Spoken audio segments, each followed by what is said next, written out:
New at 6, questions tonight surrounding a deadly training mission involving a Nellis aircraft crash. Secrecy is fueling speculation from military insiders about what really happened. Contact 13 investigative reporter Joe Bartels has the latest on what we've been able to find out.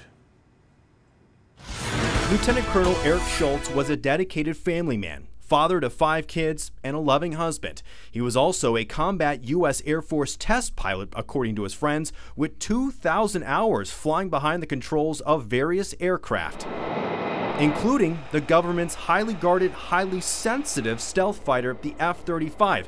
Nellis Air Force Base officials telling Contact 13 Colonel Schultz was in a classified aircraft while on a training mission when it crashed Tuesday. It went down at the Nevada Testing and Training Range about 100 miles from Nellis. A source who used to work at the testing facility says the Air Force flies experimental, futuristic aircraft and tests new weapons there. It's also home to Area 51, a facility shrouded in extreme secrecy.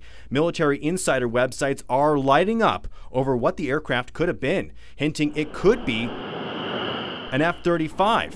If that's the case, it would be the first fatal incident involving the $400 billion project. A senior Air Force official telling Military.com it definitely was not an F-35, but would not give any other details. The mystery has only deepened for military insiders because details emerged 3 days after the crash, and it came just hours after 2 other A-10C Thunderbolts crashed at the same training facility. Both pilots ejected safely. Air Force Base officials confirming the deadly crash involving Colonel Schultz was entirely separate and unrelated. The cause for all 3 crashes remain under investigation. Joe Bartels, 13 Action News.